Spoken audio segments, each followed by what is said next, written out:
and live from the Live Free or Die state, New Hampshire. Every time I drive around and see that slogan, man, it gets me excited. It gets me excited. It's patriotic. Oh, can't be patriotic. Well, Democrats, I am completely at a loss to explain them. I think there must be some terrible, terrible sickness, moral kind of sickness within the higher echelons of the Democrat Party. They all say the same things too. Peaceful protest, peaceful protest, peaceful protest. Cory Booker. There is a real moron's moron. Cory Booker. He goes on, I guess one of the CNN or MSNBC or one of those places, and he says, a lot of these peaceful protests are generated because the President of the United States is creating chaos and confusion by arresting people who are showing up for their immigration hearings. Whatever he's talking about. The group that I told you about did not show up for an immigration hearing. No, instead they were beating the hell out of people and shooting at people and robbing people. And this protest is so peaceful. Can we show them, Ted, the video of they're attacking the main police department headquarters, which reminds me of what happened in Minneapolis with Tampon Tim when he let them take the police station. Do we have that? We have that video?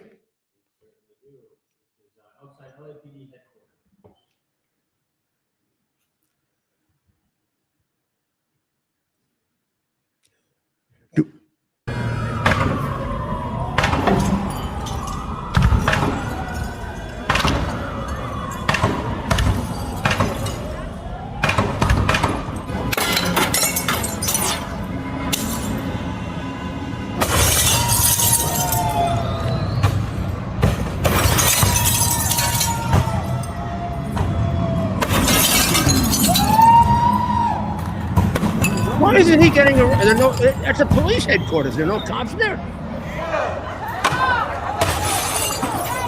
The guy sitting at the desk at the NYPD had come out and arrested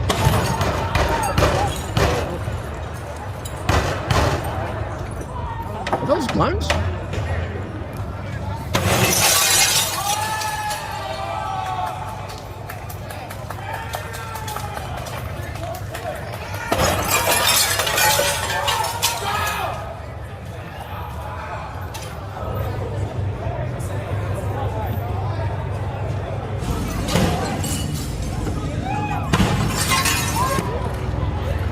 Okay, we got it.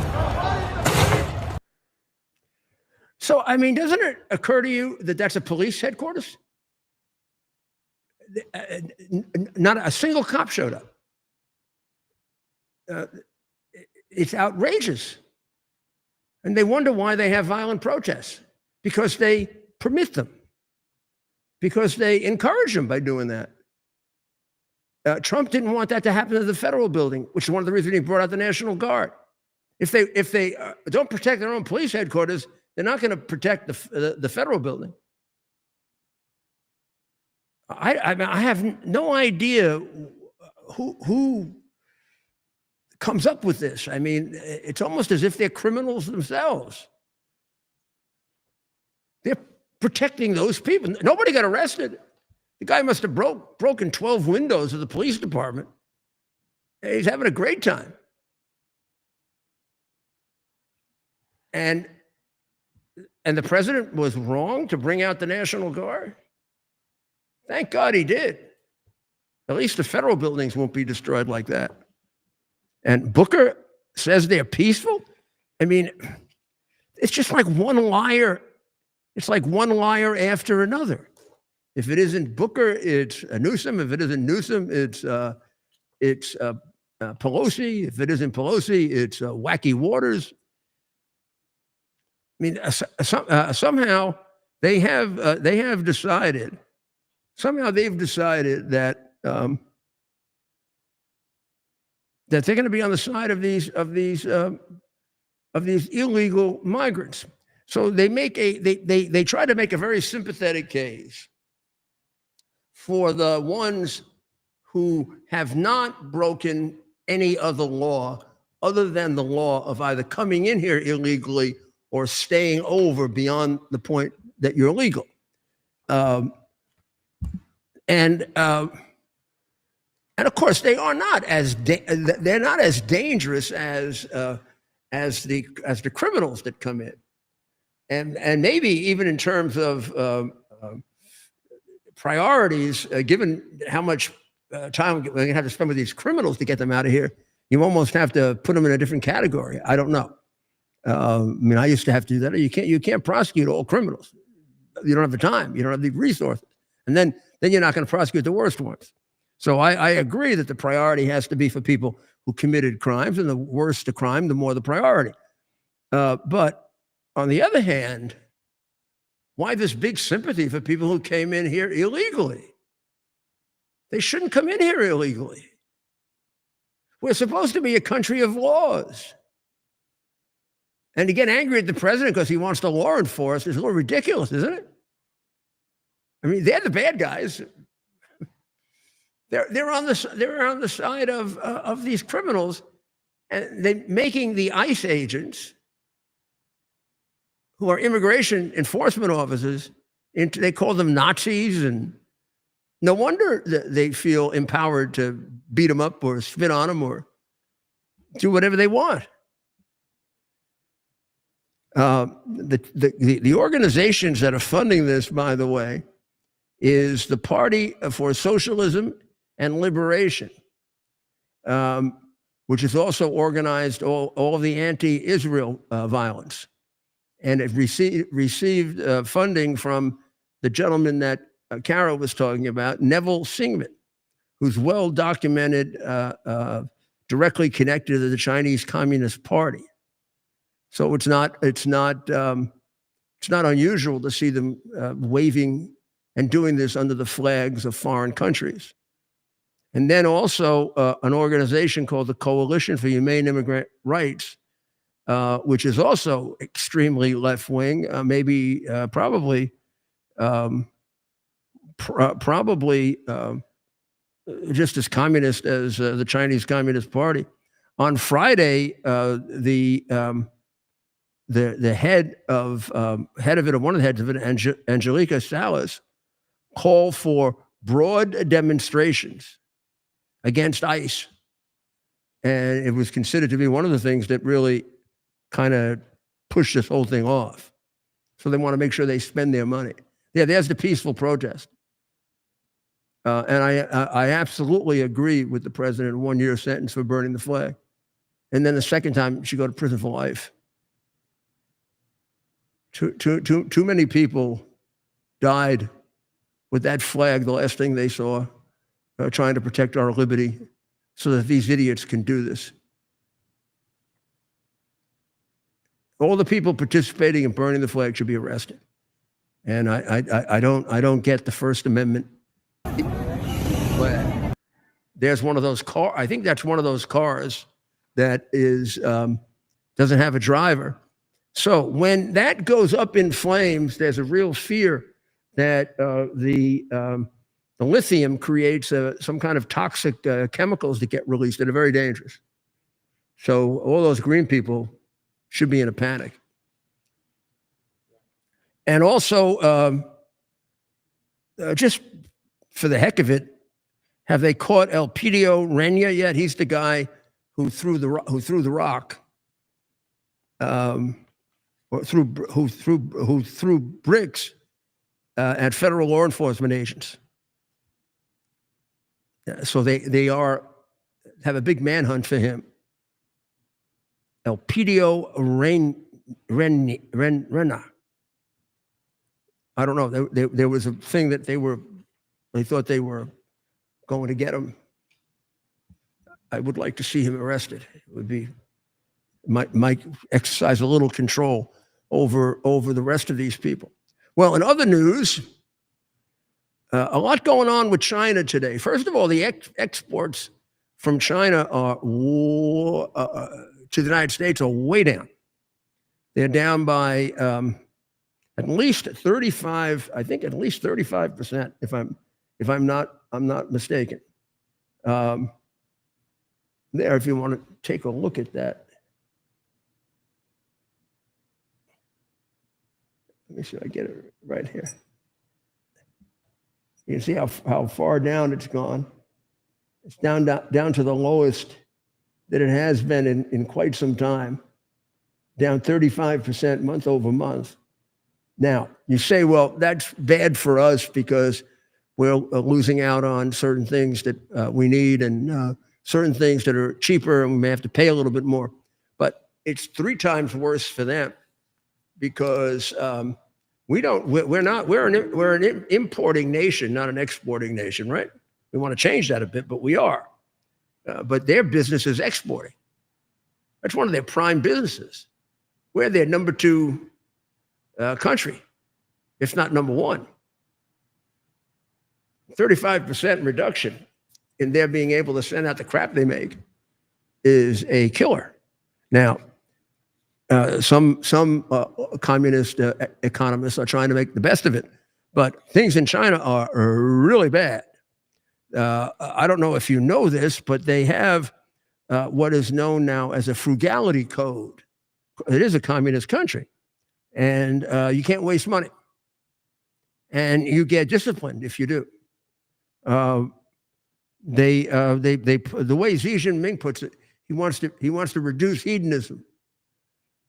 And it's he's been doing this for quite some time, but he's got it up in the stratosphere in terms of the pressure because he needs money. And it's a renewed campaign, a renewed frugality campaign. They've put new provisions in the frugality code, and it's a new campaign to denounce extravagant and profligate conduct within the party's ranks and among the citizens. We must insist on zero tolerance. Well, that's all they have is zero tolerance. They have a ban against serving alcohol, gourmet dishes, and cigarettes at official meals. Other causes prohibit floral displays and elaborate backdrops. Basically, they've got very, very slow growth, the slowest they've had in a very, very long time. A real estate disaster because they built too much. And they have a weakening to the point of a matter of concern job market. And if their exports are going to go down, or their exports to the country that pays them the most are going to go down by 35%, they're going to have less jobs. So I think even with that, they're being as vicious and as hard as they can be. They are negotiating right now. They've had 2 days of negotiations. So I don't know where that's all going to come out, but China is in serious economic trouble. Yeah, all of those predictions that their economy was going to pass us by mid-century, believe it or not, are now rethought. They punished 313,000 people in 2024 for being profligate. That's a crime in China. If they decide, if you're spending too much. It's a communist country. Read George Orwell. They control everything about your life. Oh, my child wants to be a doctor. No, he's going to be a pilot, or he's going to be a train engineer.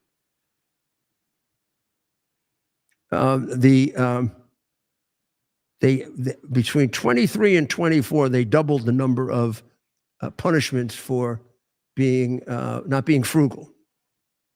And they have an 8-point regulatory system that you have to follow. And the new frugality code was just put out, and people are finding it very difficult to understand. China is also trying to flex its muscles. It has it never had aircraft carriers, and I don't know how good their aircraft carriers are. They do have a bigger Navy. They don't have a better Navy. They have a bigger Navy. But they have sent their aircraft, their new aircraft carriers. They've now sent them sort of on a on a cruise, they have them involved in drills, and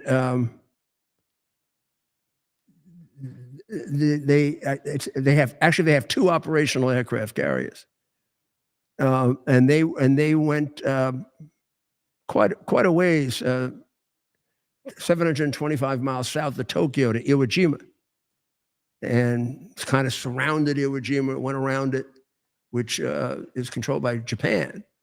And it really was done to try to show Japan how strong they are, and also that they can field a force that could try to take Taiwan by the target date of 2027.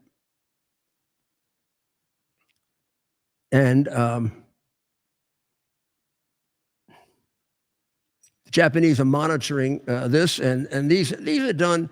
I mean, China does this in Taiwan constantly, right? They just constantly go around flying over it. And Robert Kennedy, as we pointed out with our discussion with Kara Castronova, has removed the entire board of what is known as the Advisory Committee on Immunization Practices. This is the committee that forced many people to take a vaccine that is not a vaccine. That's a false description because it doesn't prevent the disease. And the vaccine that has increasing numbers of terrible incidents attributed to it, including heart disease and even neurological damage. And also a vaccine that made Fauci's friends, and possibly Fauci, a tremendous amount of money. And Kennedy said he actually wrote a piece for the Wall Street Journal, and he said that it will no longer function as a rubber stamp for industry profit-taking agendas. Of course, the industry got all upset, and Senator Cassidy got all upset. Except take a look at who's on this board: Susan Rice, Emhoff, a couple of other Biden and Obama flunkies. He's not going to have to work real hard to make it a better board. I mean, it's a completely political board, and I bet all of them have tremendous relationships with the pharmaceutical industry.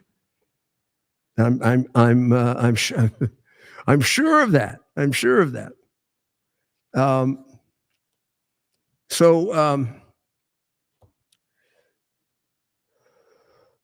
The trade talks in London, not much word on how they're going. Trump always says they're going well. He's an optimist, and I guess in terms of wanting to get to a solution, you got to be optimistic about it. But the Russians are putting on a tremendous amount of pressure in Ukraine. They launched their biggest drone attack. You know, drones were really more the specialty of the Ukrainians, and they still are after that masterful drone attack on Russia. And they launched 500 drones on a number of different sites in Ukraine, and mostly in the western part of Ukraine, which means Kyiv and moving toward the border with Poland. 479 drones, to be specific, and 20 missiles were fired at Ukraine on Sunday and Monday. basically targeting central and western Ukraine. Now, here's the interesting part. 19 of the 20 missiles were intercepted and destroyed. We don't know what kind of damage the one that got through did, but that's quite impressive. And they also intercepted more than half of the drones. And they say one person was injured. So it sounds like, well, the drones don't cost very much, but the missiles do. It doesn't sound like it was anywhere near as effective, not even in the same category as their attack. We covered with Kara on the other show, the parade, but I just want to mention it to you. This Saturday, there's going to be a parade honoring the military on the occasion of the 250th anniversary of the United States Army. That's what President Trump was doing at Fort Bragg today. Also, it'll be an opportunity for us to show the complexity and the sophistication of our military, which is, and it's a tremendous morale boost for them, and they could use a morale boost. The military I'm talking about, they've been put through a lot with the Biden craziness, with gendered crap and things like that. The travel ban that the president has put into effect is very, very similar to the one that he did in his first administration. Of course, it changes based on the countries. And I think it affects 12 countries. Now, there's an article in the Wall Street Journal that's very, very interesting from Daniel Pipes. And he's a very, very good writer. And he's the founder of the Middle East Forum. And the point that he's making is that this is very necessary to protect the Jewish people, because the largest number of the largest number and the most serious attacks, anti-Semitic attacks, are almost all Islamic on the Jewish people, and black, and half of the attacks in the last 2 years were people who were illegal. Illegals were involved in the attacks on the Jewish people. So he ends his article by saying that even more than other Americans, Jews need to worry about who enters the U.S. Mr. Trump's border restrictions are a good start. So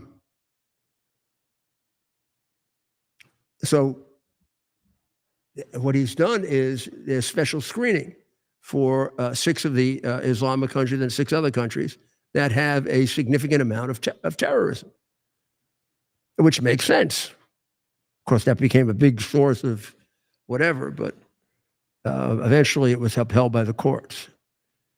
And most of the attacks take place in New York and Los Angeles. The others are just single case in other cities. And most of them are motivated by the Palestinian Israel situation, particularly recently, but actually for the last 3 or 4 years. And I would say that that's one other example of why you just can't let anybody in that wants to come in.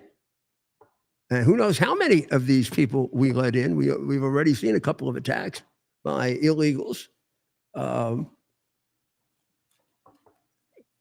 probably going to see more. Canada seems to have gotten on board. They're going to significantly increase their military budget, which is good for us. They want to participate in the worst way in the Golden Dome. Carney immediately stepped up.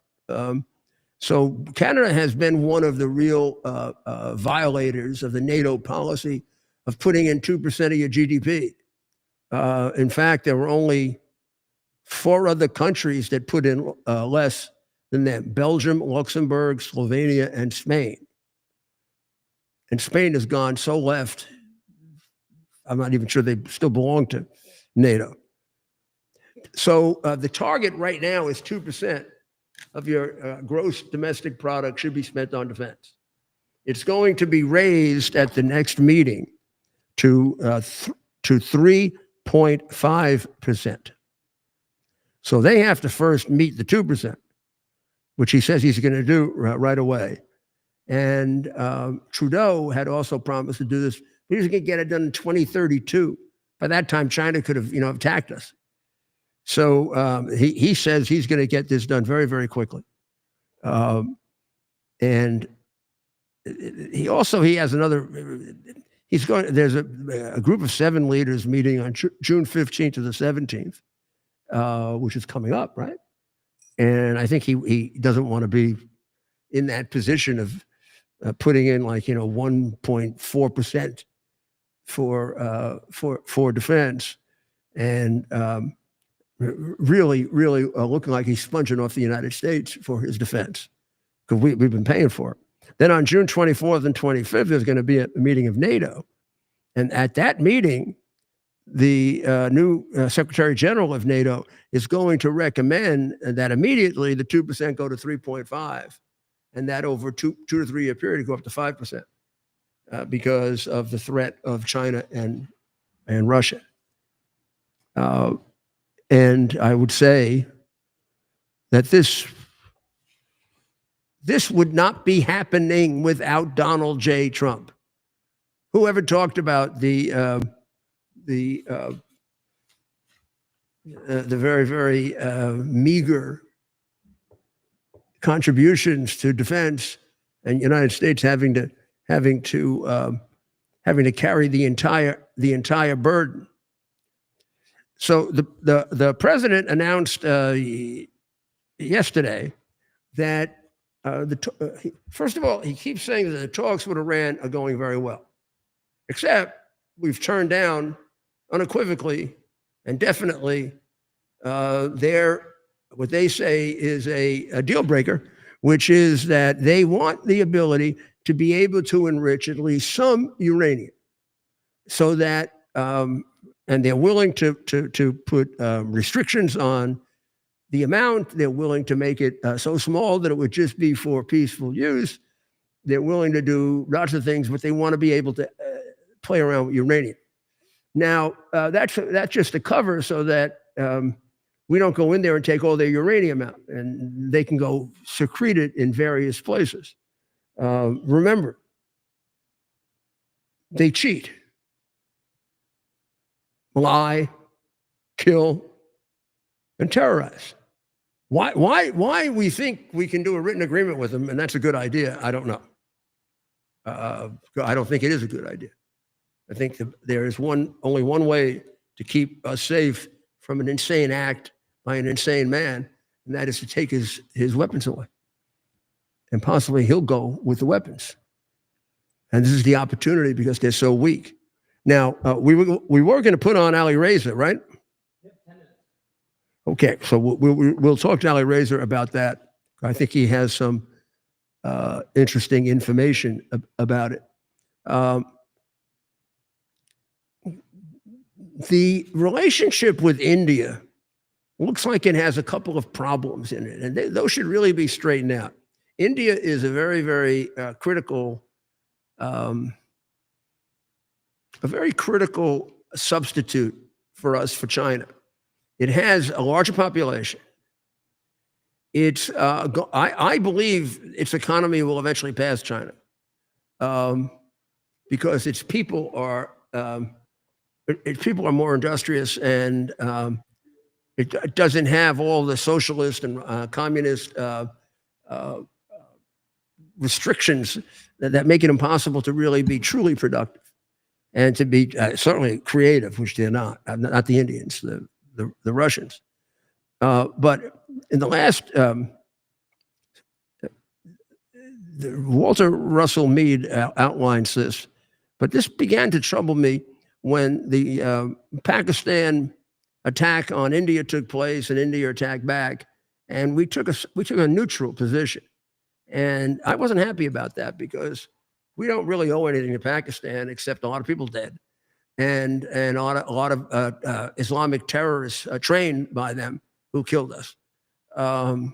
They used to be an ally, and they now are an enemy.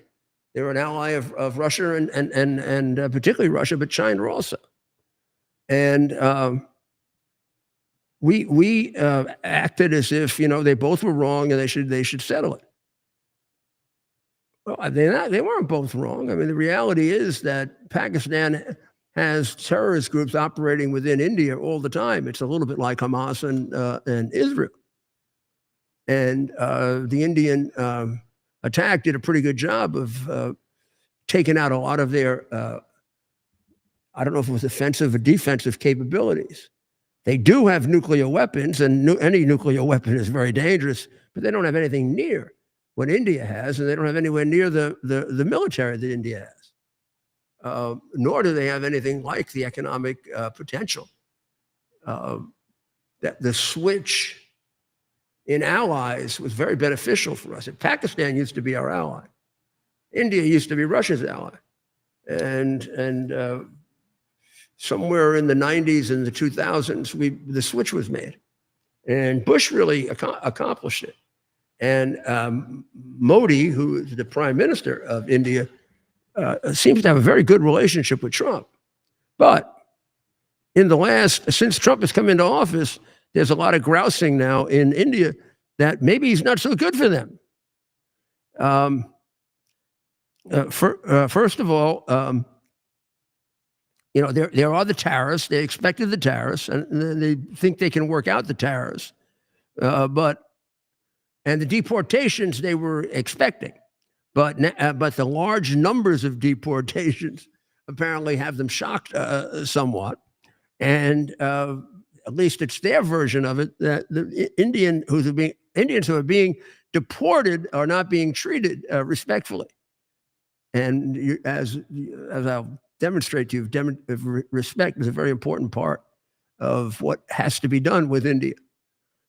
Also, they are in shock over the provision that we may not take any foreign students next year. We were in the middle of doing those regulations, and India had passed China as having the most foreign students here, more than China over the last 2 years.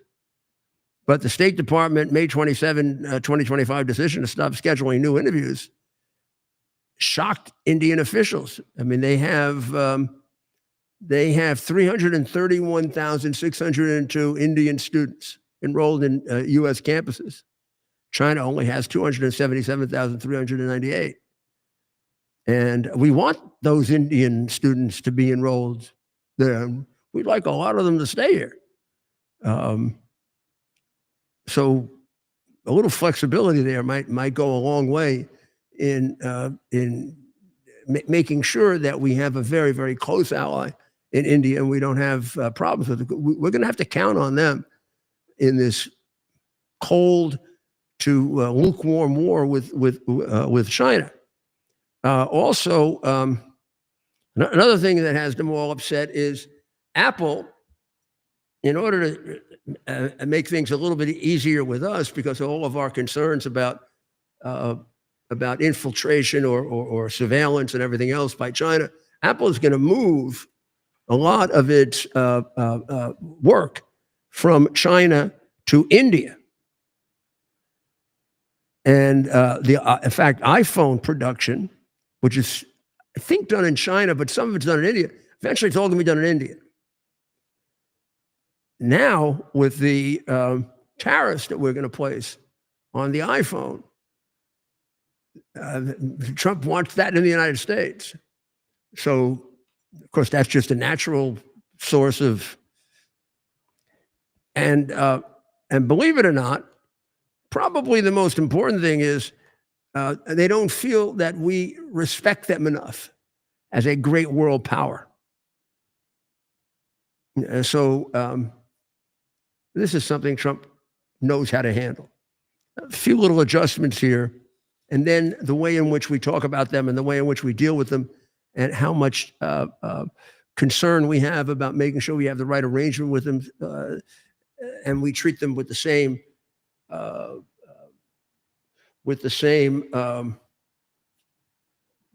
I guess, attention that we do Japan and the United Kingdom and Israel and that sort of thing. So I think that's a word to the wise. Maybe we'll pass that on. Israel has released these videos. I don't think we have them, Ted. Maybe we'll get them for tomorrow night, of where Mohammed Sinwar died. And it was in Khan Yunis. Remember, Khan Yunis is southern part of the southern part of Gaza, which Biden didn't want Netanyahu to extend his military operations to the southern part, but that's where he was hiding. And they killed him about a month ago, I think.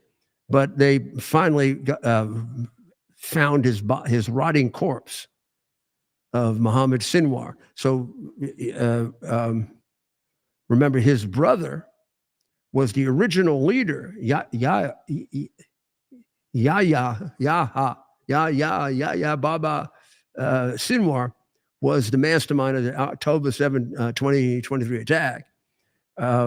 He took over for his brother.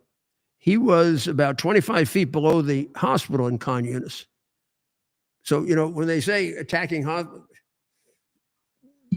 that's what they do. They surround themselves with civilians and hospitals, and he was in a tunnel that was connected, to almost, I don't know if it was connected to the entire country, but you could move long distances in it.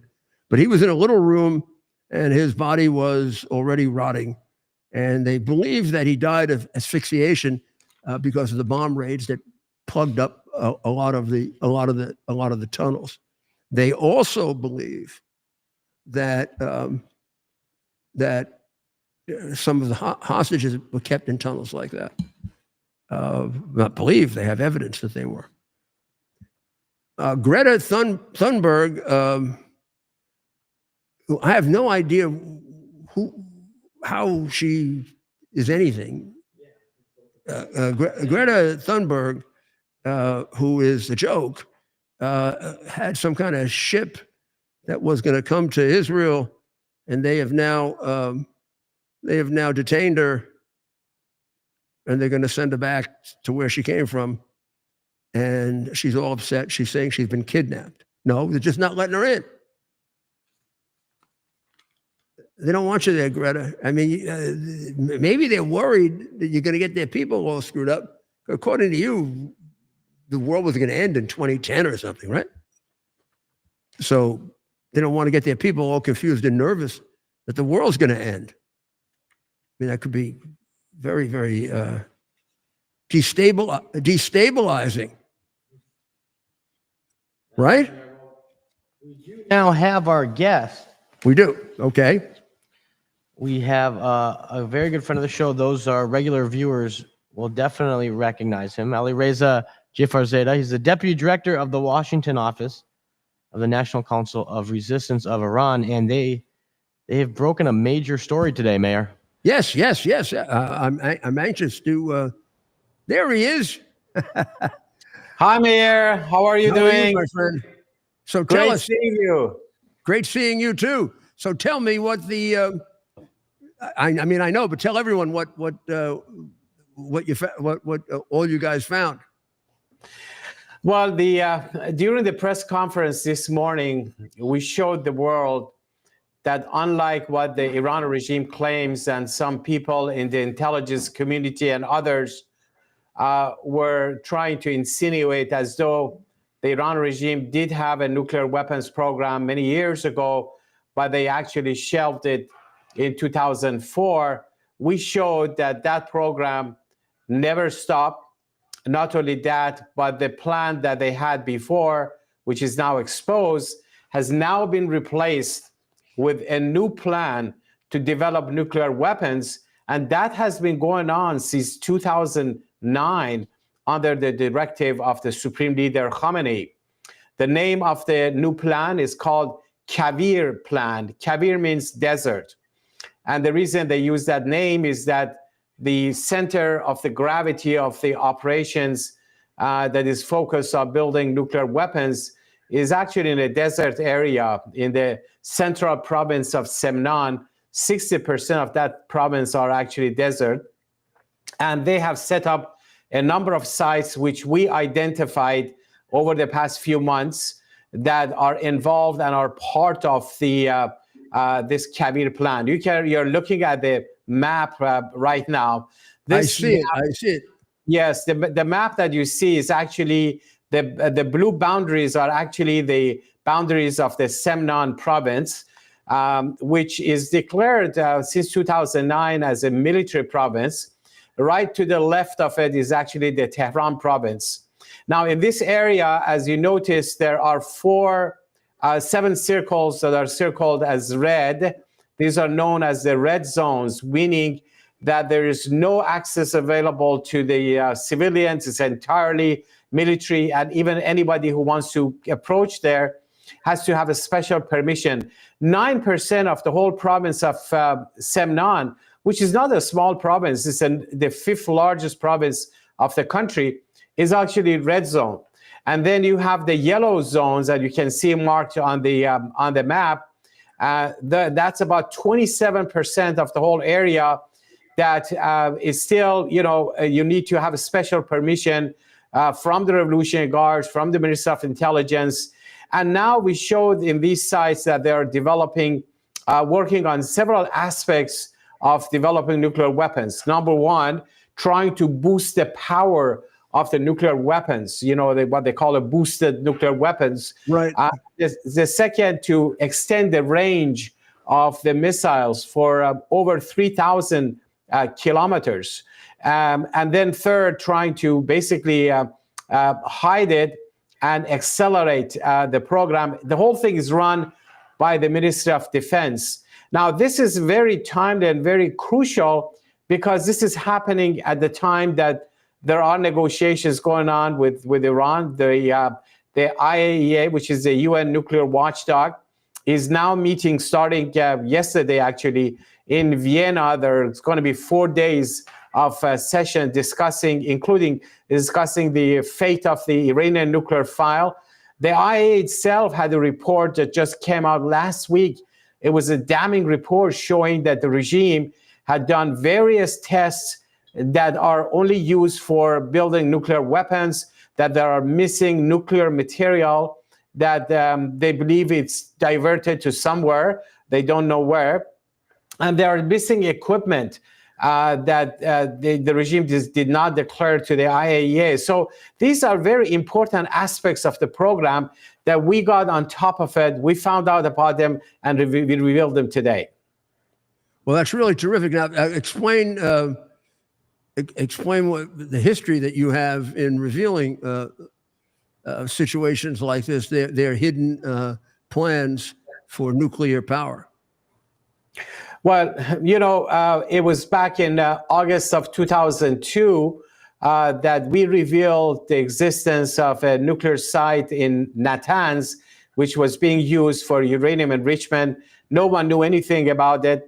On that same evening, the International Atomic Energy Agency requested to go to Iran and inspect the site. Until then, there were no inspections of the IAEA of Iranian sites, and the regime dragged this field, playing games. Eventually, they allowed the IAEA in February 21st of 2003, several months after our revelation, they allowed the IAEA to go to Iran.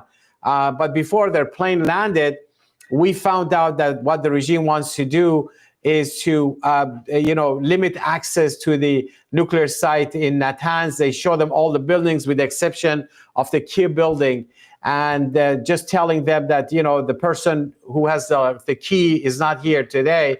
We had another press conference as the team was landing in Tehran that this is the trick they're going to use, but also we pointed to another site known as Kala Electric. So when the IAEA went to Iran, they had that information. The regime had to allow them into Natanz. They found centrifuges, which the regime always claimed they never had them. And then they demanded to go to that second site, that Kala Electric. And now the regime played games and dragged it. And it took about a year before they allowed the IAEA to go to that site. When the IAEA went there, they realized that the whole place was refurbished, new tiles, new things. Still, they found traces of highly enriched uranium. Then we had another press conference in May of 2003, exposing a site known as Lavizan-Shian. And by the time the IAEA was allowed there in June of 2004, which is 13 months later, the regime had raised the place entirely. It's in the document that we released today. And, basically there was nothing left for the IAEA, no buildings, the soil was removed. Still, they took samples and they found traces of highly enriched uranium there. So, in fact, one of the main points of contention that now exists between the IAEA and Iran is actually that site in Lavizan-Shian, which we first exposed. We also, in July of 2011, revealed the existence of a new organization run by the Ministry of Defense that is in charge of weaponization, building the nuclear weapons. It's not about energy. It's not about energy nuclear reactors. Explain what that is. Well, you can have a nuclear energy power plant. You have submarines that operate based on nuclear energy. You have power plants that operate based on nuclear energy. They have nuclear. France is something like 70% nuclear. Yes, there are a lot of countries around the world, but using that as a cover to enrich uranium, saying that we're doing it because we want to create fuel for the nuclear reactor, is the cover that actually the regime used. But all of their actions was exactly the opposite of any nation doing that. Actually, there is no country in the world that is enriching uranium up to 60%, which is what the regime is doing now, that is not having a nuclear bomb, nuclear weapon. And you only need 3.6% of enriched uranium under certain circumstances, certain processes. None of that is actually taking place in Iran. You have these secret sites that we found, and some of them were examined by the IAEA, that the regime was working on high explosive tests. They were working on putting fissile material, in a sphere shape that is only used for when you want to build a bomb. All of these tests that they have done, the level of enrichment, the lack of accountability for the nuclear material, none of that corroborates with a nuclear energy. Interestingly, the sole nuclear energy reactor that exists in Iran is down south in Bushehr, that has just recently become operational. The nuclear fuel for that is not produced in Iran. That's produced by the Russians. And there is not even enough uranium or, original raw material that you can actually refine it enough for, fueling your nuclear reactor, that one nuclear reactor. So that's why, what the explanation the regime is giving does not sell. No one is convinced with that. Plus, the regime is spending a huge amount of money, but $2 trillion has been the cost of the nuclear weapons program of the Iran regime. That's $2,000 billion. And yet there's absolutely no use for the people. That nuclear reactor in Bushehr doesn't produce even 1% of the power needed in the country. So And they that's have one nuclear reactor right now that's operating.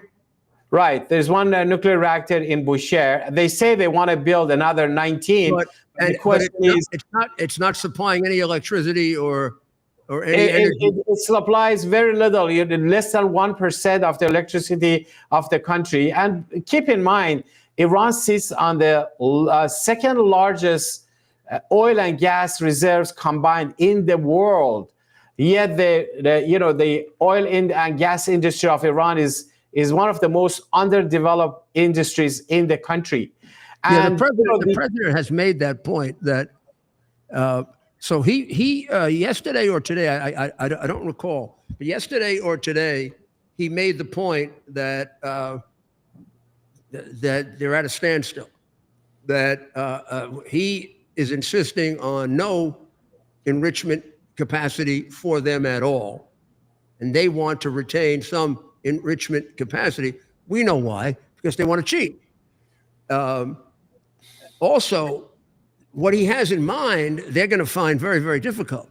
What he has in mind is that if they reach an agreement, he and Israel will come in and destroy the reactors. It'll be like a controlled bombing because he wants to make sure they're all gone. He wants this. He wants. Do you think that this intelligence is known to the Israelis and to the Americans, and about these new facilities in Semnon? Well, the new plan that we revealed today, of course, we shared that information with the United States administration and also Congress, and as well as the International Atomic Energy Agency, the UN nuclear watchdog. They have that information. In the past, they have always found that information to be very useful. In fact, President Bush, George W. Bush in 2005, said in a press conference that, let me tell you how we know about the nuclear weapons program of the Iranian regime. He said that, it was an Iranian dissident group that brought that information. And then he told me I remember. the dissident group was the... Or I knew you, but I do remember that. Yes. I've been a fierce opponent of the two Ayatollahs from the day they started. So, of course, it's only been heightened by my relationship with you and Madame Rajavi and all the great people at MEK. But I am very. I don't see a way out of this, other than Israel's going to take out the facilities. They're not going. What he wants from them, they can't agree to. It would cost him a fortune, wouldn't it?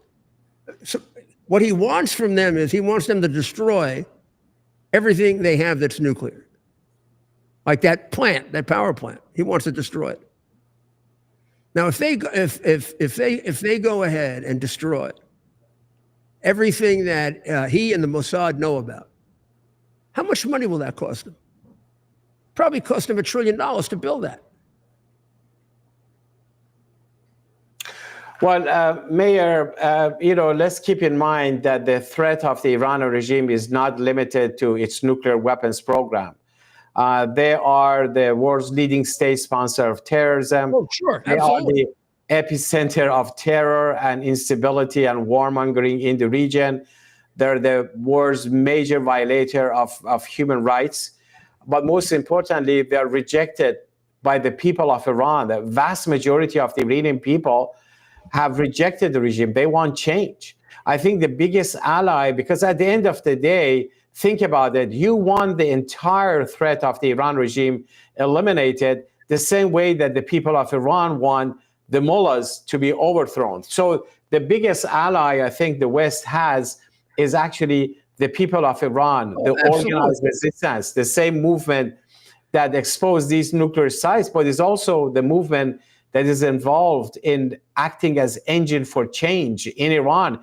They have paid the price over the years for confronting the Revolutionary Guards, confronting the regime. Right now, as we speak, Mayor, the resistance units of the same movement of the MEK inside Iran on a daily basis, confronting Revolutionary Guards, putting the pictures and posters of the Supreme Leader Khamenei on fire, targeting the command centers of Revolutionary Guards, showing the people of Iran that the mullahs are not 10 feet tall. Despite all the claims, all the things, they're extremely vulnerable when it comes to the people of Iran. And I think that's where everyone needs to invest on, rely on the people, see them as the true partners of the West, see them as the solution to this problem. Because, the experience has shown, Mayor, that the only sure way to end forever the threat of the Iran regime in terms of nuclear terrorism, warmongering, and all of that is to end the rule of the clerics. Well, and that's the responsibility of the people of Iran, obviously.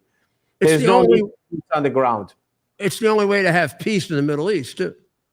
Because because you will never have a peace so long as the mullahs are there.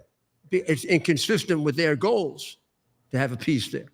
So absolutely. One of the points, actually, the 10-point plan of Mrs. Rajavi is supporting peace in the Middle East, ending all of those hostilities.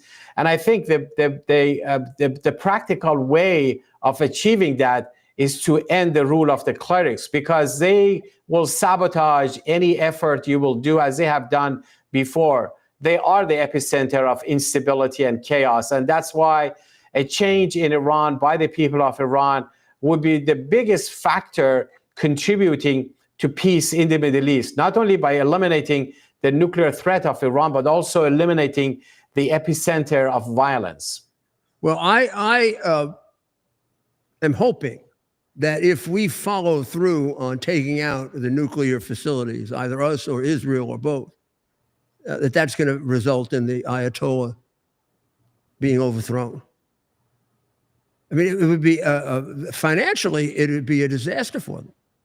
Just think of all the money they've put into that program, and that's going to just be wiped out. And of course, it's their only hope of being able to contest with Israel, to be a nuclear power. So the only fear that I have, or I had, I don't think it's going to happen, because there are some people that are around the president who talk about, well, maybe they can have a small enrichment capacity, or you can't allow them under the tent at all. So if this is a nuclear tent, they have to be thrown out, right? They can't have their nose under it, because they'll do what they've been doing for 30 years, cheat. So I am hoping it ends up in complete destruction of their nuclear capacity.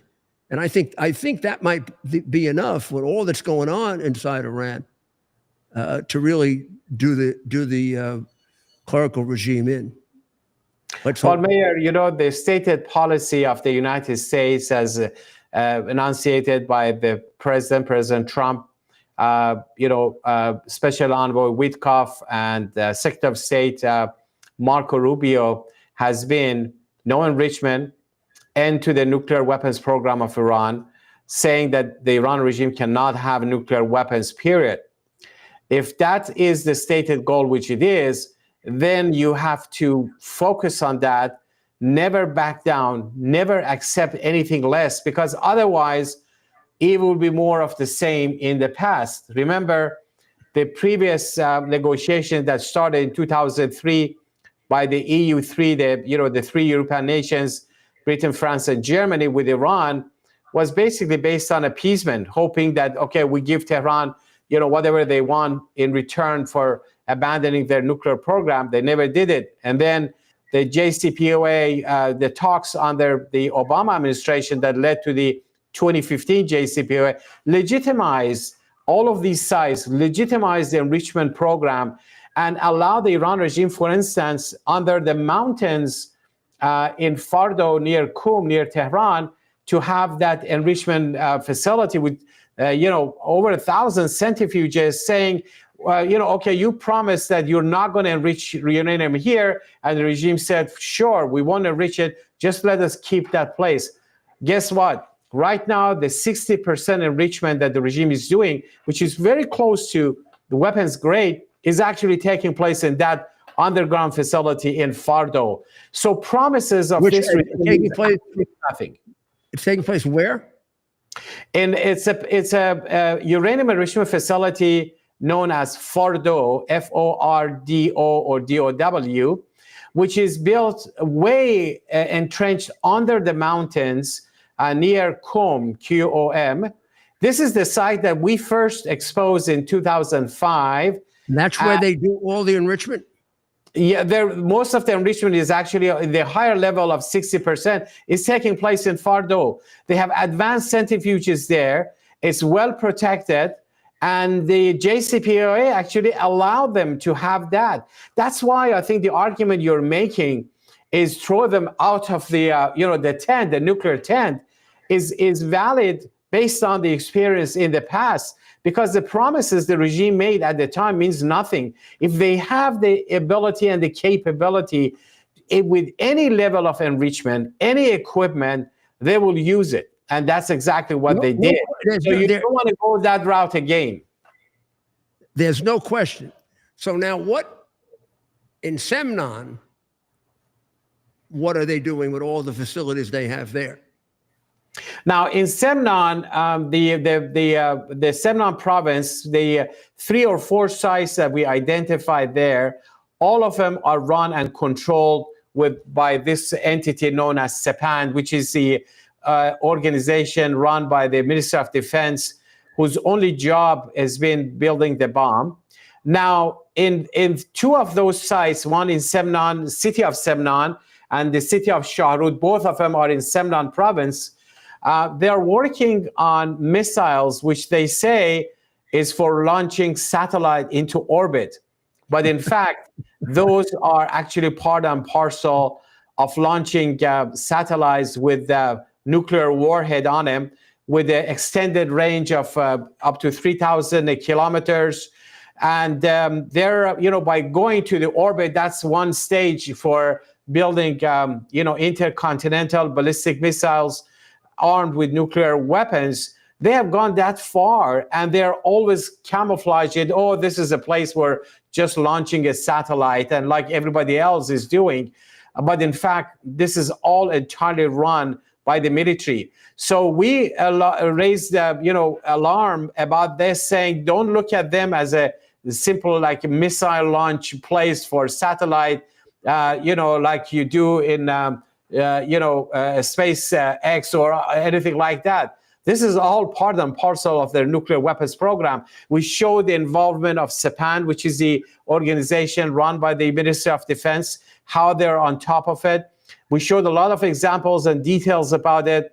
And ironically, most of the sites that we have exposed have not been inspected by the IAEA. Even those who have been inspected, the IAEA found traces of highly enriched uranium. The regime never responded to them. So in reality, inspection of those sites mean nothing, because whatever you find, Tehran will not going to respond to it. It's not going to make a difference. That's why we have called for closing on all of those sites, saying the only role the IAEA should have is to basically monitor the closing of the sites, not just go and take samples and just pick it. I wouldn't trust the IAEA to do it. I think we have to, if we reach an agreement with them that they are going to destroy all of their nuclear capacity, it has to include the missiles, and we have to be there watching it, because they're not. You can't trust them. You can't. This is not even Russia, where you could trust and verify. You got to do it. And I think this was a statement that he made on Monday. He said that Iran is pushing hard, the president, that for the right to continue enriching uranium in any new nuclear deal, which the U.S., president says, can't have.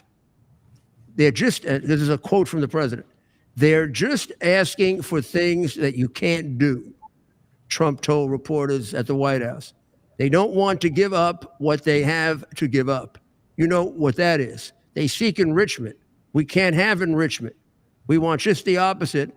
And so far, they're not there. However, he has expressed hope that Washington and Tehran can reach an agreement.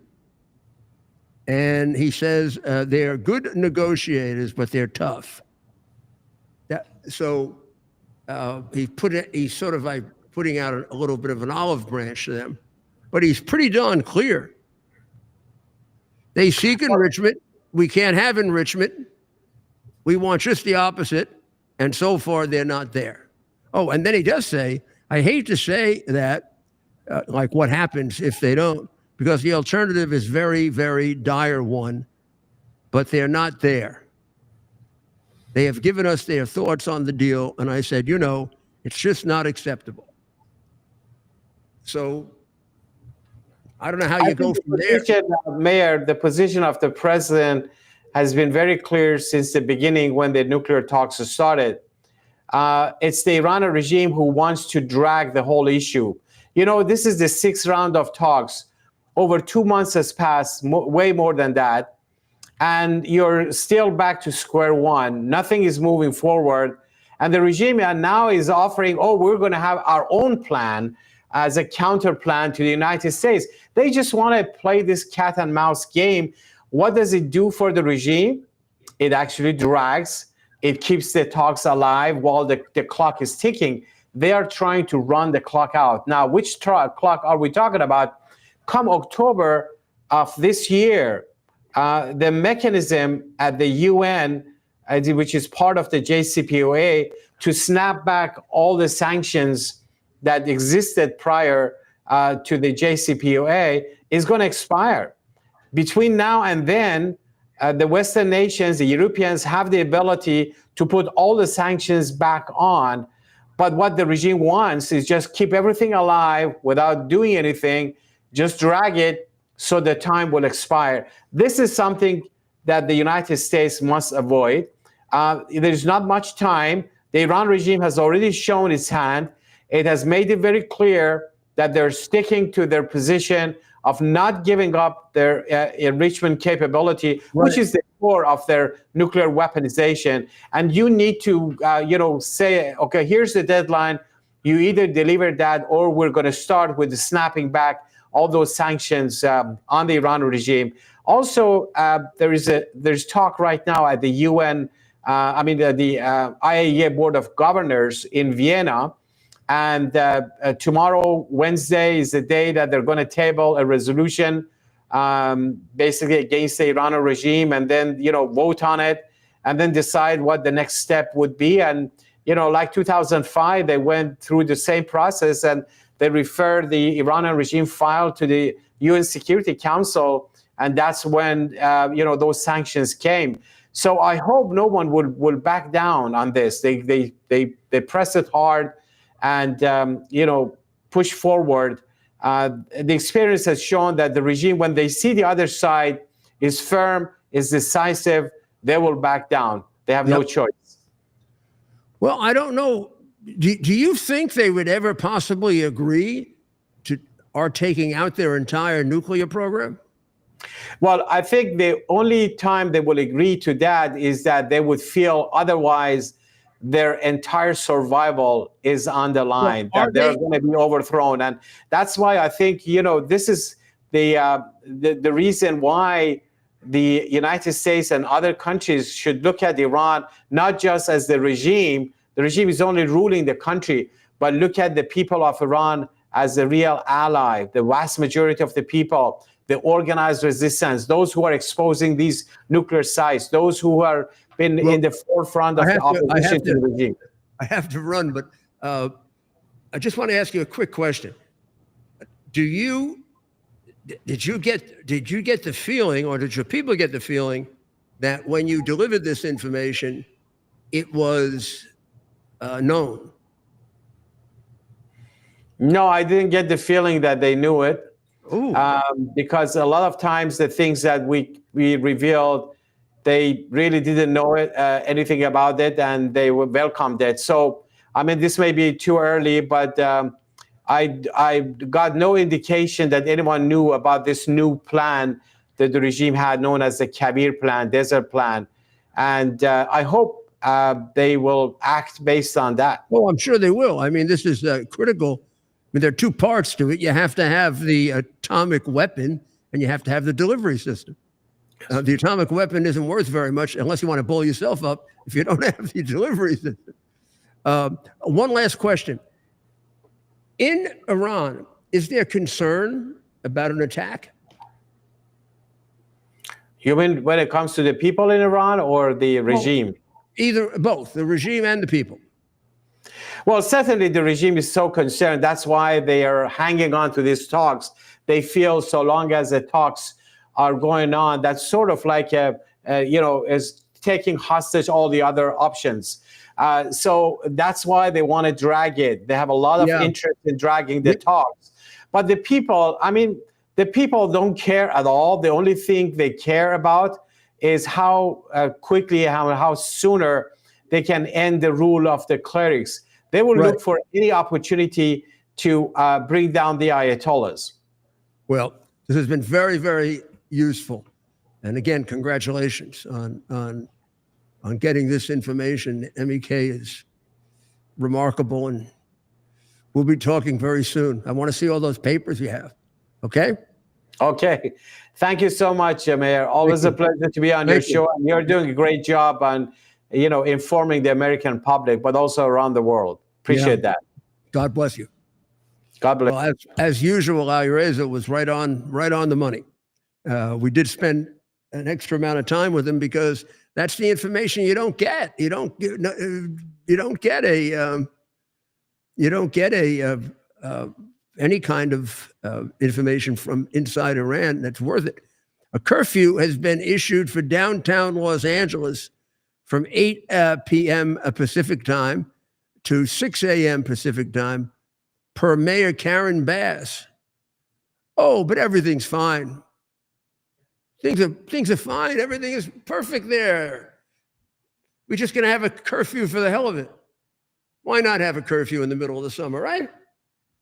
Everybody wants to go home in Los Angeles at 8 p.m. My God, 8 p.m. Yeah, good luck enforcing that. So that's a very, very interesting report, and we'll take a look at the report so we can dissect it a little bit for you tomorrow. But I was very encouraged with the president's strong language about this because there is a little there is always this little thing hanging out there about the possibility that maybe we'll accept some kind of enrichment capacity for them, and that would be like just letting them have the bomb because they cheat so much. And this makes a lot of sense because no use having the bomb if you don't have missiles that can make it to the United States. So if this is what they're doing in Semnan province, that's that kind of tells you this has nothing to do with doesn't have anything to do with the peaceful use, for energy. And as Alireza says, they don't need it. The judge in Wisconsin who assisted the Flores Ruiz, the illegal who was, he was in front of her because he beat his wife or his girlfriend with a hammer 17 times and then beat up his friend.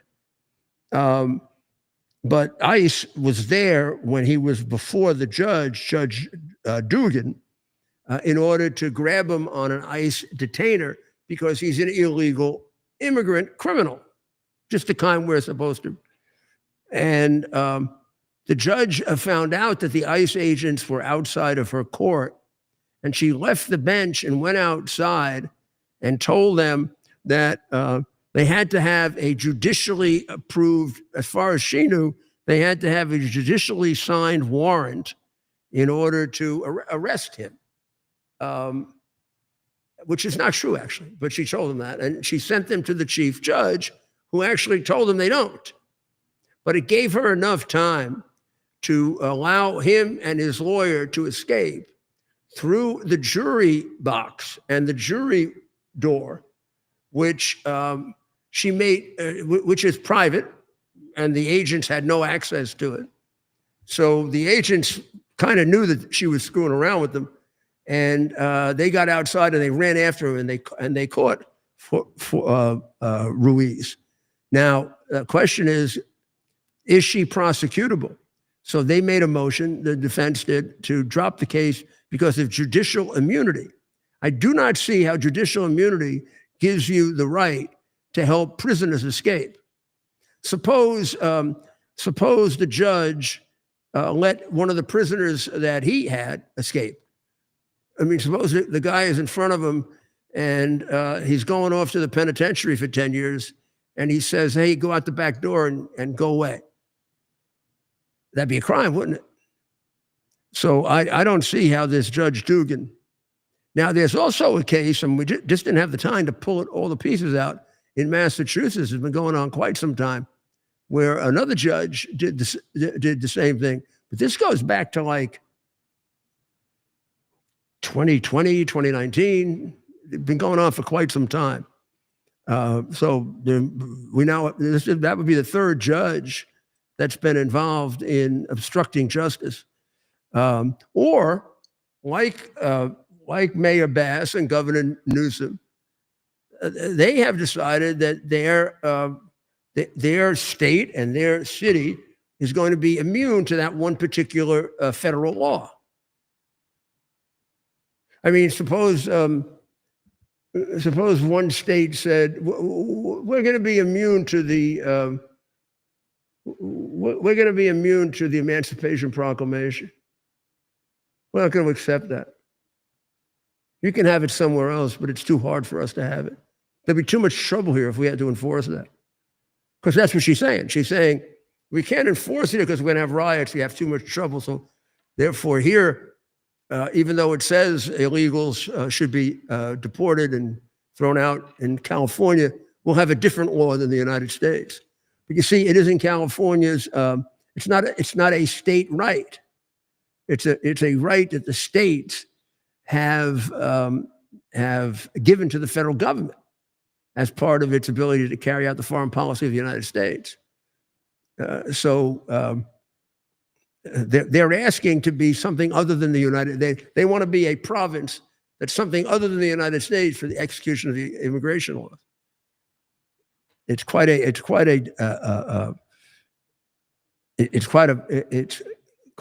disconcerting proposition that comes pretty close to destabilizing the government.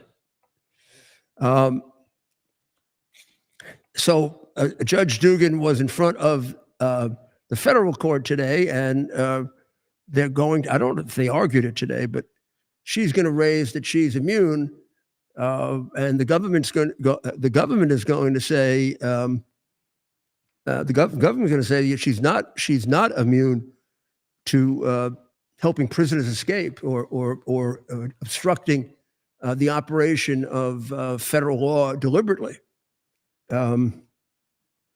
And they argue in their brief that this would broaden the scope of judicial immunity very, very much, since no duties under Wisconsin law authorize Dugan to help someone evade federal arrest.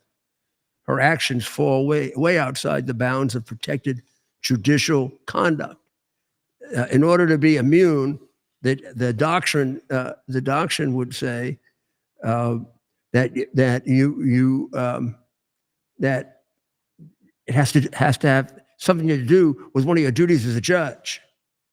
So that's why you're immune. Well, your duty as a judge is not to help somebody escape federal arrest. It'd be a heck of a ruling, wouldn't it? Such a ruling would give state court judges carte blanche to interfere with valid law enforcement actions by federal agents in public hallways of a courthouse, and perhaps even beyond. Dugan's desired ruling would, in essence, say that judges are above the law and uniquely entitled to interfere with federal law enforcement. Nowhere does it say that. So let's hope this gets decided the right way, even though it's in the very, very it's in Wisconsin, and we have that Supreme Court that has been liberalized, and that's the Supreme Court that made the terrible ruling about their ballots that was completely contrary to the law of Wisconsin, and then they actually corrected it after, but it was too late. Also, they just got a case. The Wisconsin Supreme Court just got a case reversed unanimously by the Supreme Court, and of course, it's one of their woke cases. And they denied a religious tax exemption to one of the diocese's Catholic charities. And they said that their activities, the Catholic charities activity, were secular in nature and didn't involve teaching the faith or supplying religious materials. Now, Catholic Charities, of course, takes care of the poor. And that is probably, that's one of the critical duties and obligations of a Christian. Just read it the other night. One of the, I don't know if it's one of his disciples or one of the Pharisees asked him, what is the law? What is the new law? And he said, the law is it can be very simplified. Love the Lord thy God with your entire heart and soul, and do to others as you would do to yourself. So he basically said, you have a duty to do charity. So this is at the core of the religion, right out of the Bible. But gosh almighty, they're so intent on destroying religion that of course, a Democrat anti-religion, atheist position, 4-3, took away the tax exemption from Catholic charities because they said they failed to demonstrate that the statute imposes a constitutionally significant burden on their religious practice. I mean, the reality is it takes the money, a lot of the money they're going to use to help the poor people. Now, here's the interesting thing, and why this court is such a jackass court. You know who wrote the decision? It's a 9-0 decision, which means like, hey, stupid, this is what the law is. This is what should have happened to their election case. Because of the same four numbskulls and hack Democrats. This was a 9-0 decision, and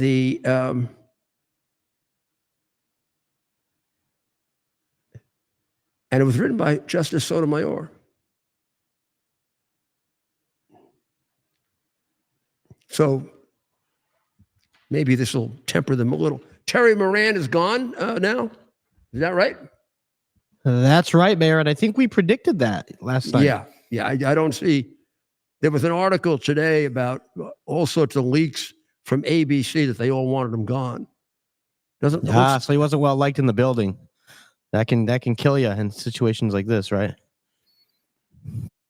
You know what I think was funny? ABC news executive said he didn't meet the standards of objectivity and impartiality that they have at ABC. Oh, wow.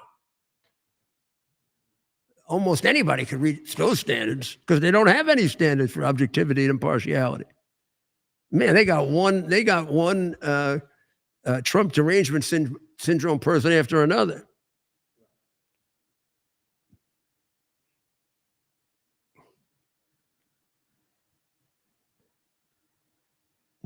Miller is a man who is richly endowed with the capacity for hatred.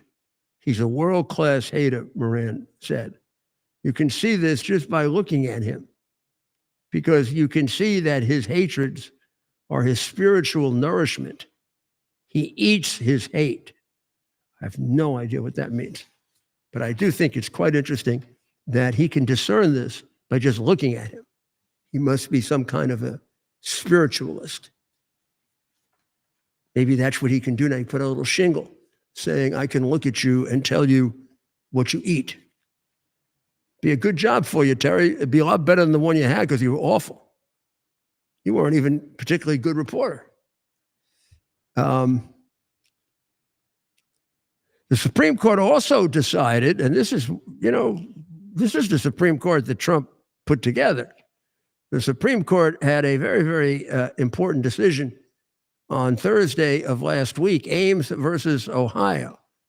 Ames was a 61-year-old woman, a white woman, heterosexual white woman, and she sued the Ohio Department of Youth Services, where she'd worked for 16 years.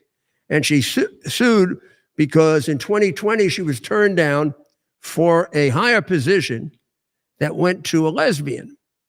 And she had all very, very excellent work recommendations, and it was almost her turn to be promoted. And then they hired a gay man and demoted her from the position she was in and gave it to him. So she sued them based on alleged discrimination based on her heterosexuality. The lower federal courts rejected her claim because they said that she's not part of the special class, protected class of people, that she's part of a majority group, heterosexual white women. So she had a higher burden of proof.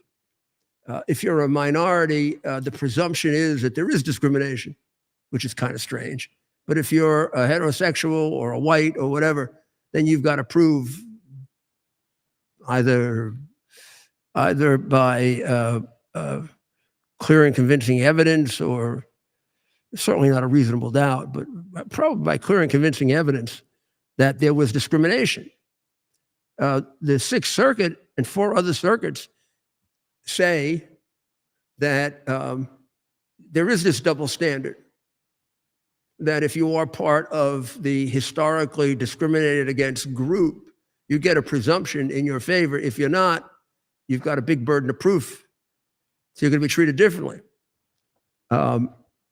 The Supreme Court struck it down, reversed all of those five circuits that have the double standard.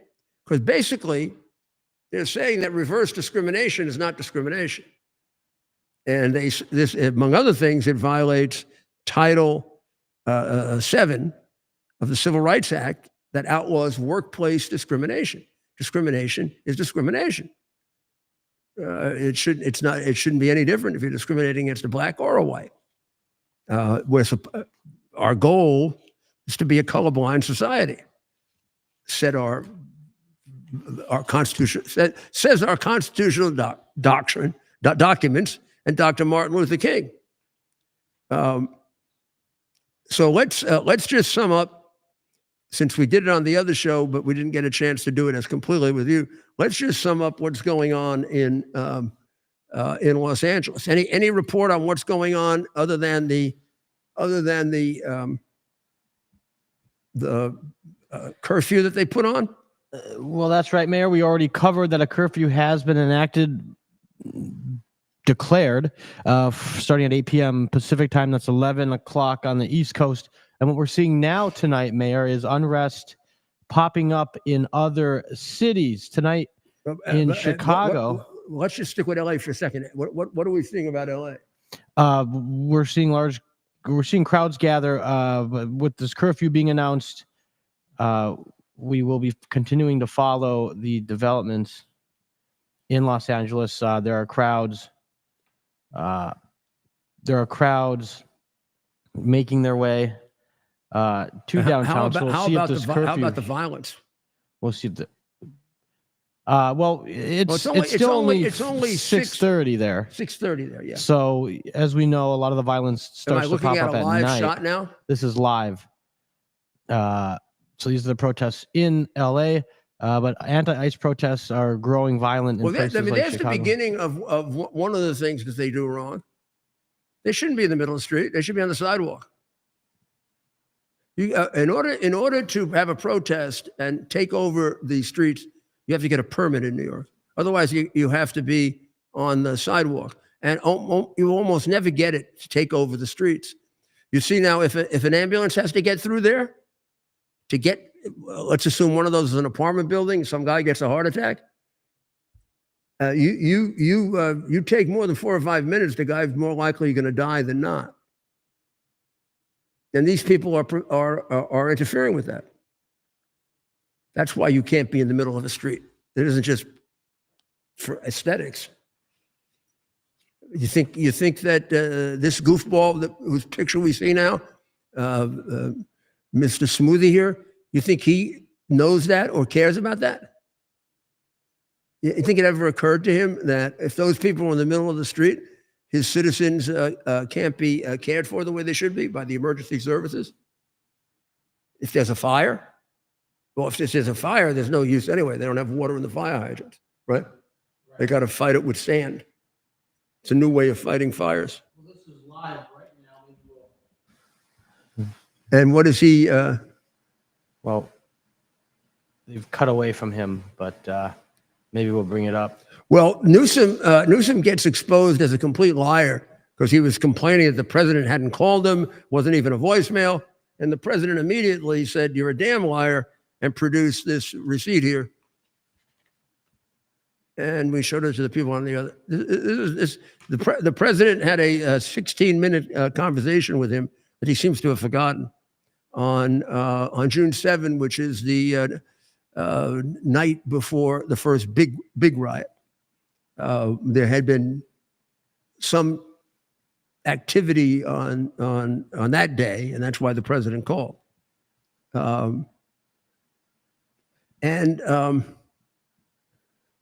I also went through. Is that now?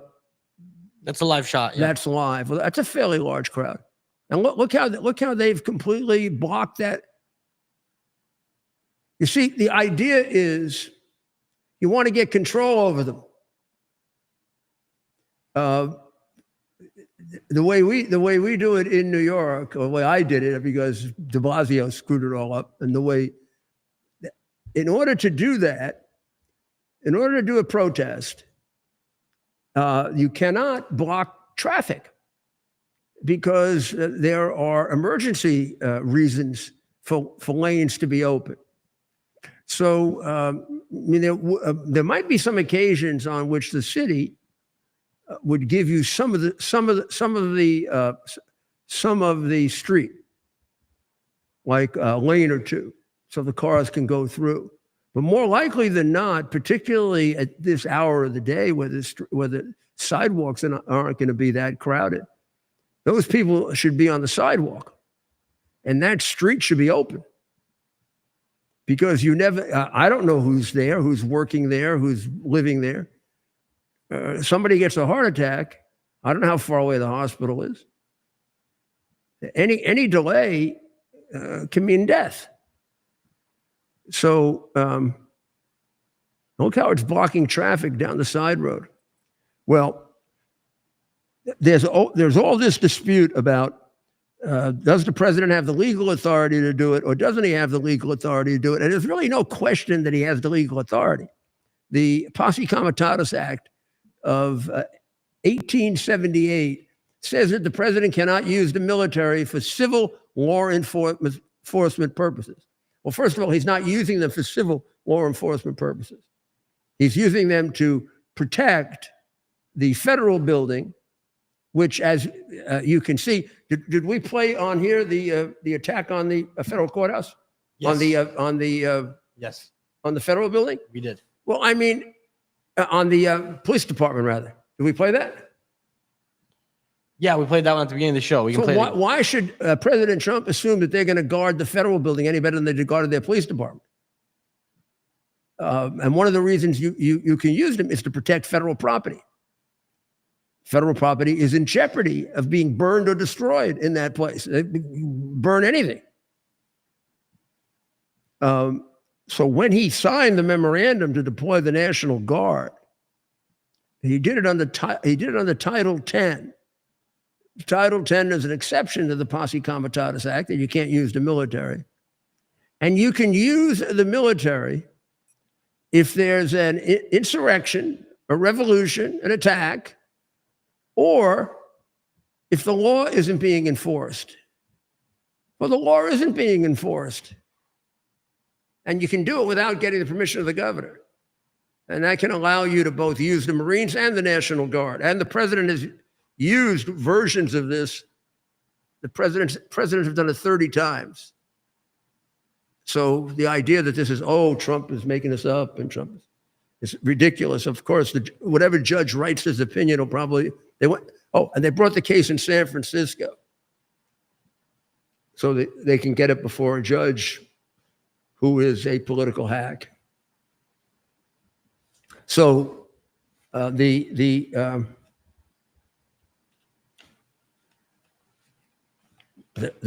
should be fairly easy to get this case resolved. Now, Title 10, which is the law under which he operates,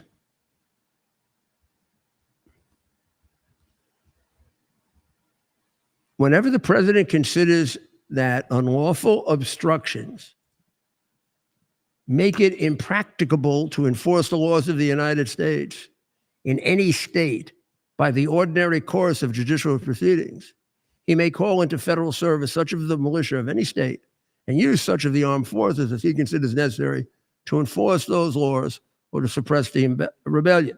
Well, doesn't he need to call someone in to enforce the immigration laws? They're refusing to enforce them. Is it any clearer? I got to figure out whether the judicial and intellectual dishonesty that will be used to try to screw Trump on this one. But when you put the Posse Comitatus Act and the Insurrection Act and Title 10 together, he's got about 4 different possibilities of doing this, and the one that he selected is perfectly sound. And it's been used by other presidents, and it's been used for things like hurricanes. And the mayor is quoted as saying she's not going to enforce the law. And they haven't been enforcing the law for 20 years. So it's a practice. I don't know if they have a law there like they have in New York. They have a law not to enforce law. So that very, very Darrell Issa, who is a senior member of the House and one of the very best, is going to start, if he hasn't already, with the Judiciary Committee, they are going to investigate why there was a 2-hour delay once they did decide that they might help. And, in a riot, by the way, what they're saying is that's not true. There was a 1-hour delay. Doesn't matter in a riot. You need the help when you need the help.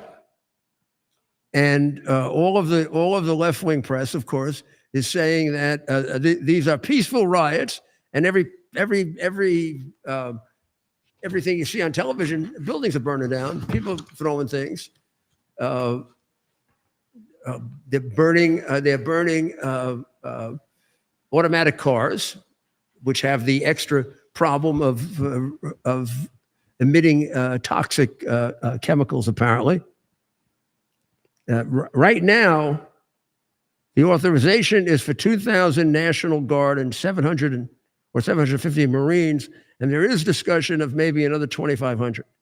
I think that'll depend a lot on how it goes tonight, how it goes tonight, and I don't know if we have any of the yo-yos who say that there was no violence. It would be interesting to show that, Ted, Pelosi, I think, no, not Pelosi, Waters said that, and Spartacus said that, and What's that? Spartacus said it. Yeah. Dopey Spartacus. Right.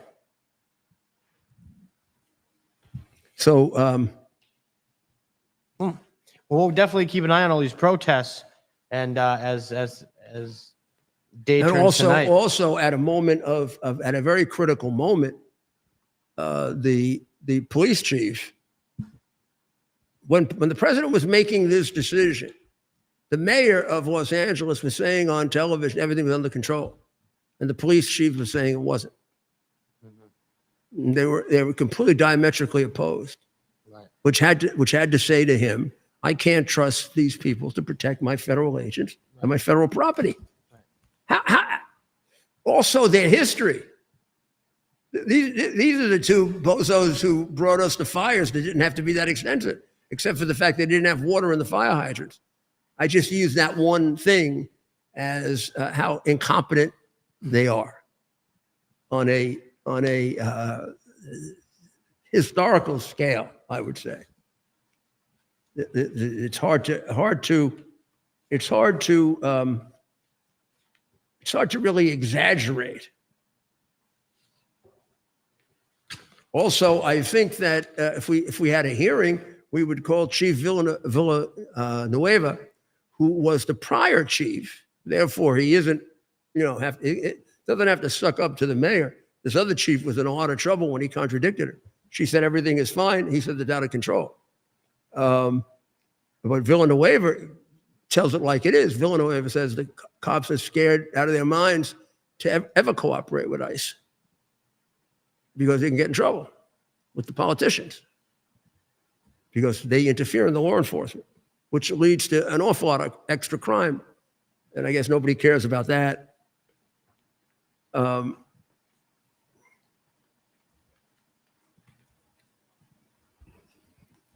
And the other thing that is completely distorted is that all these people that are arrested are, these poor people that get arrested. We went through a list. Last night, and pretty much the same list, a few extra people on the list. But by and large, I mean, these are people with significant violent criminal records. And why they're fighting so hard to get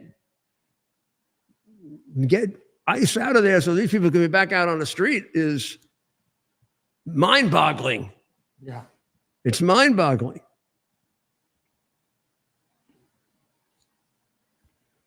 And the violence was there. The threat to the federal law enforcement was there. But most importantly, the threat that federal law will be completely ignored in that part of the United States. Yeah. Mm-hmm. That's what they're saying. Well, let's show. Have we shown this audience the windows being smashed? We'll play it. Yeah, I'll play it as you talk. Why don't we play It's on before we go? Why don't we play a little of the violence? And just trust me that Cory Booker said that there was no violence. Maxine Waters said there was no violence. And Pelosi said, well, you can't really tell. I mean, the car could have gone on fire for any number of reasons. Yeah, right. Right. Yeah.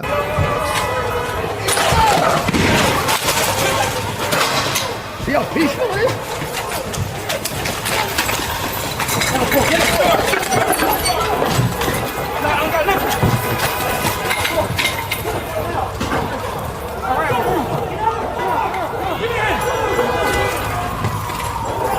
How phony.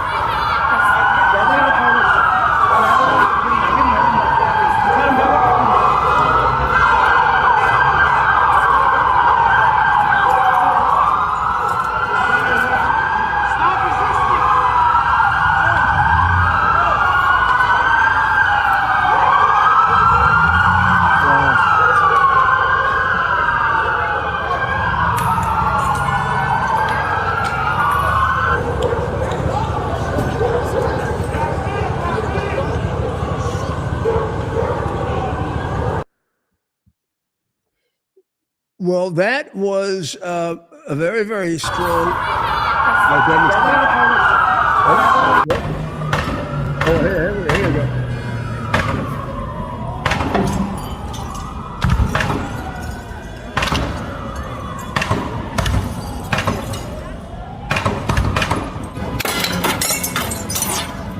How don't they defend their own police?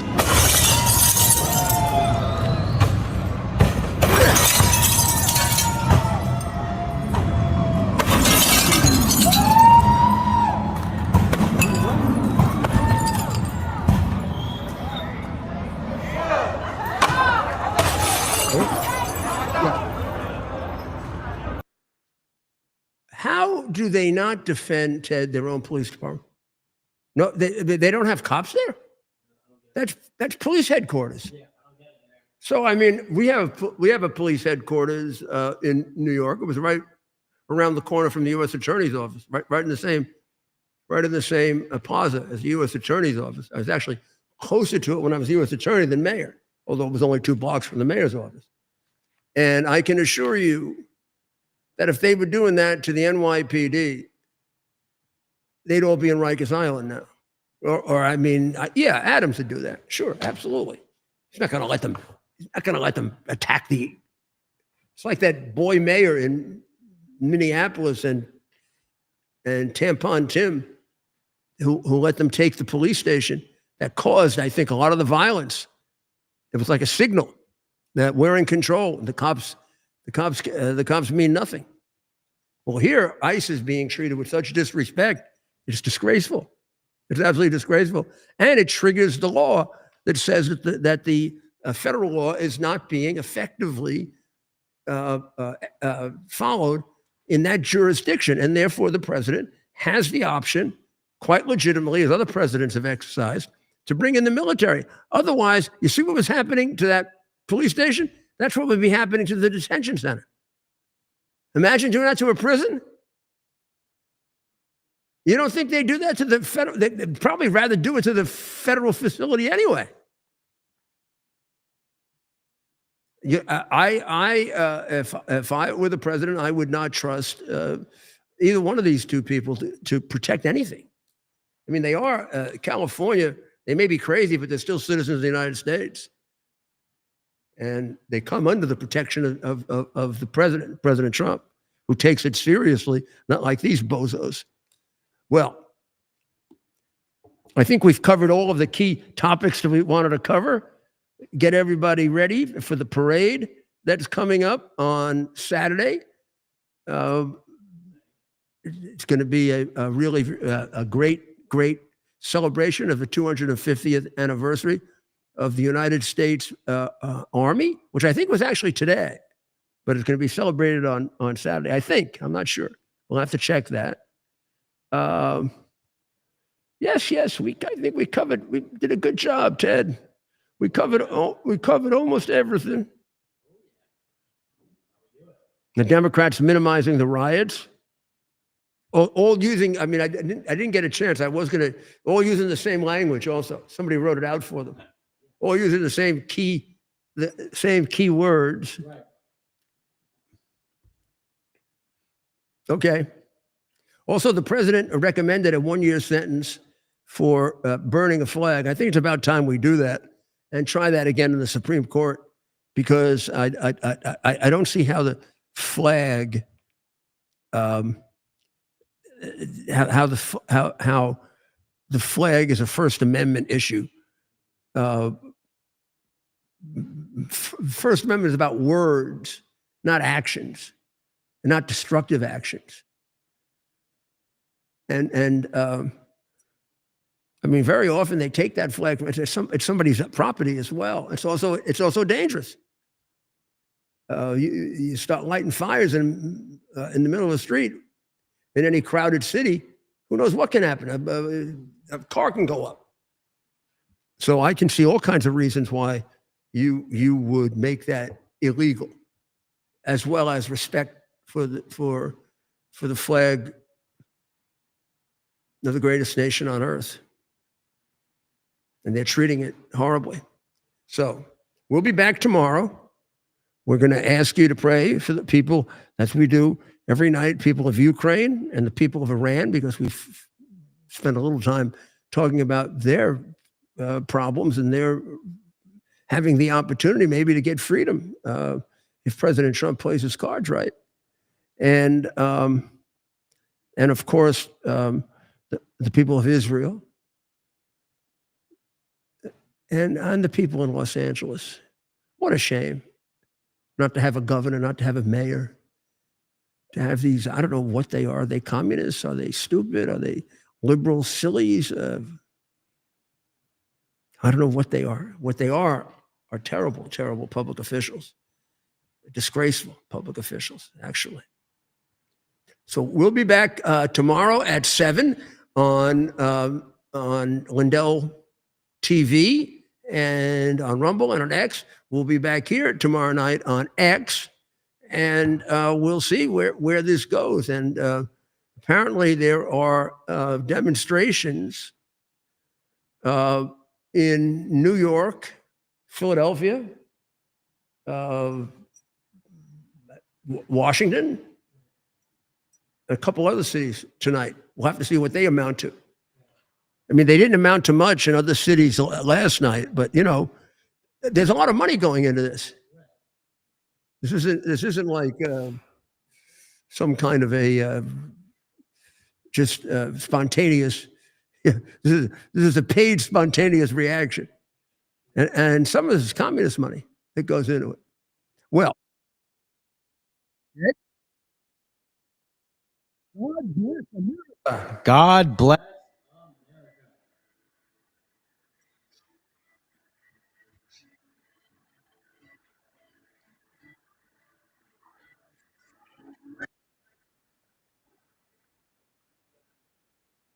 Oh, isn't that nice?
It's our purpose to bring to bear the principle of common sense and rational discussion to the issues of our day.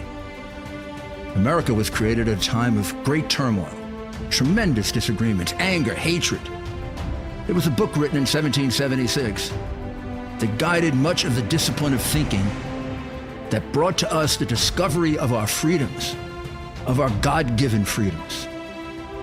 It was Thomas Paine's Common Sense, written in 1776, one of the first American bestsellers, in which Thomas Paine explained, by rational principles, the reason why these small colonies felt the necessity to separate from the Kingdom of Great Britain and the King of England. He explained their inherent desire for liberty, for freedom, freedom of religion, freedom of speech, the ability to select the people who govern them. And he explained it in ways that were understandable to all the people, not just the elite. Because the desire for freedom is universal. The desire for freedom adheres in the human mind, and it is part of the human soul. This is exactly the time we should consult our history. Look at what we've done in the past and see if we can't use it to help us now. We understand that our founders created the greatest country in the history of the world, the greatest democracy, the freest country, a country that has taken more people out of poverty than any country ever. All of us are so fortunate to be Americans. But a great deal of the reason for America's constant ability to self-improve is because we're able to reason, we're able to talk, we're able to analyze. We are able to apply our God-given common